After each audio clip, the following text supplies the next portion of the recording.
Chaque jour, un expert de marché vient combattre le consensus et surtout les idées reçues. Il nous rejoint, Vincent Auriac, le président d'Axilia. Bonjour Vincent. Bonjour Guillaume. Il nous revient de Pompéi d'ailleurs. Exactement. Et je n'ai pas été enseveli sous la lave. Mais pas été. Voilà, c'est ça. On ne va pas parler de carbonation parce que là, pour le coup, il y en a eu une. C'était il y a bien longtemps, mais bien de décarbonation. Bonne transition, bravo. Effectivement, on va parler d'ESG puis de gestion collective. Les marchés face aux enjeux verts et l'environnement. La gestion collective a-t-elle un avenir? On entend souvent que la gestion collective est verrouillée, cassée. On l'entend, mais vous n'êtes pas d'accord et vous dites bullshit. Vous foudroyez. Oui, vous foudroyez. Cette idée que la gestion collective n'aurait pas d'avenir et que les investisseurs sont en train de devenir des gamers et achètent de plus en plus les valeurs pour les acheter et les revendre dans la journée. Et oui, et le game du moment, c'est les ETF, Guillaume.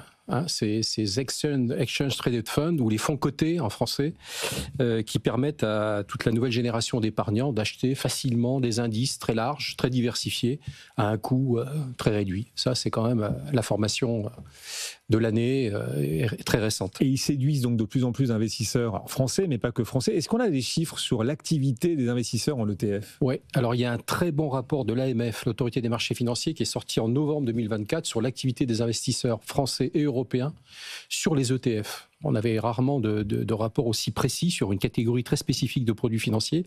Là, on a ce rapport de l'AMF avec des chiffres depuis 2018.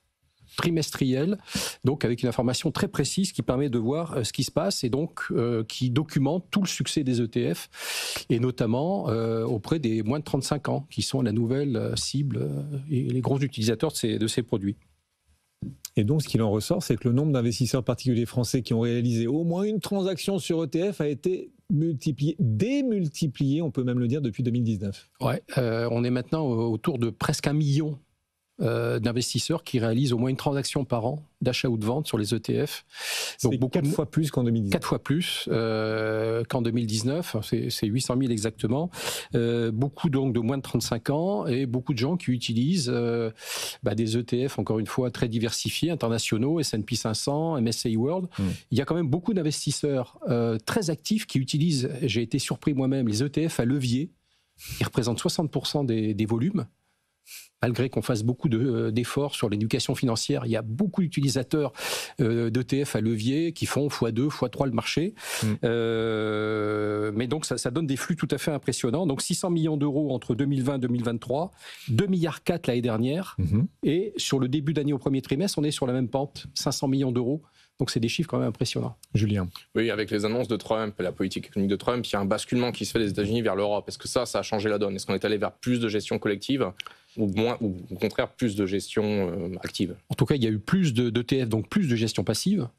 En avril, on a commencé à voir les premiers rachats, alors que ça n'était que de la collecte au premier trimestre. Donc effectivement, il y a sûrement une jeune génération qui est encore qui manque un peu de culture financière. Et quand il y a des annonces qui sont faites, comme celle de Trump, les gens commencent à sortir.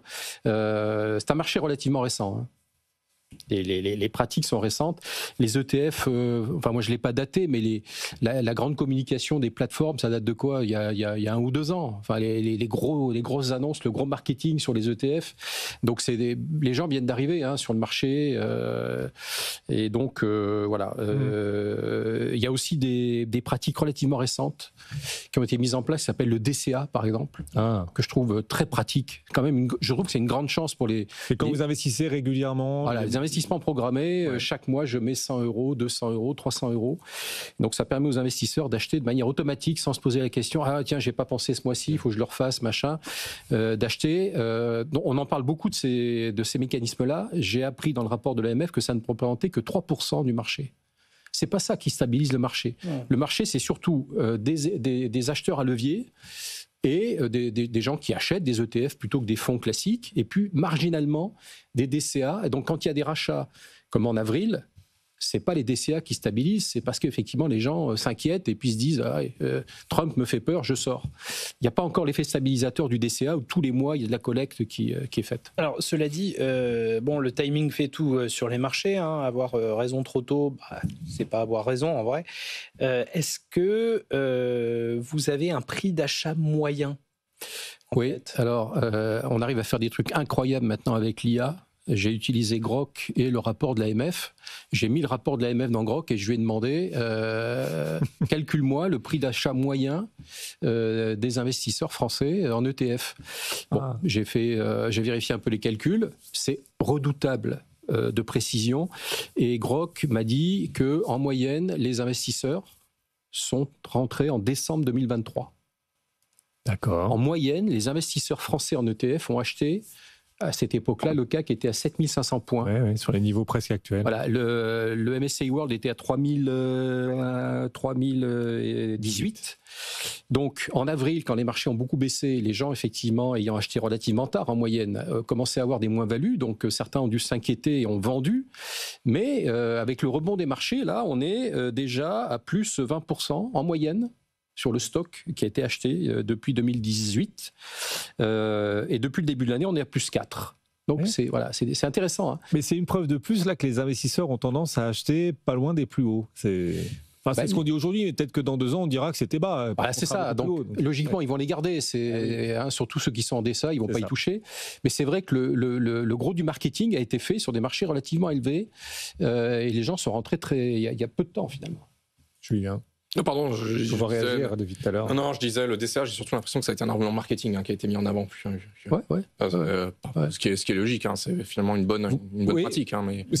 Alors voilà, il faut croire dans les vertus du DCA, ou c'est d'abord un argument marketing pour, on va dire, rendre captifs les investisseurs. Tous les mois, vous préprogrammez vos investissements, plus de 100 euros, plus de 100 euros en janvier, plus de 100 en février, plus de 100 en mars, non, je pense 200 en avril. Voilà. Moi, je trouve que c'est un très très bon outil. Enfin, si on se replace en arrière, il y a 20 ou 30 ans, les gens d'ailleurs ne se posaient même pas la question de la bourse. Aujourd'hui, ça commence à devenir un réflexe. Ils font un DCA, c'est hyper confortable.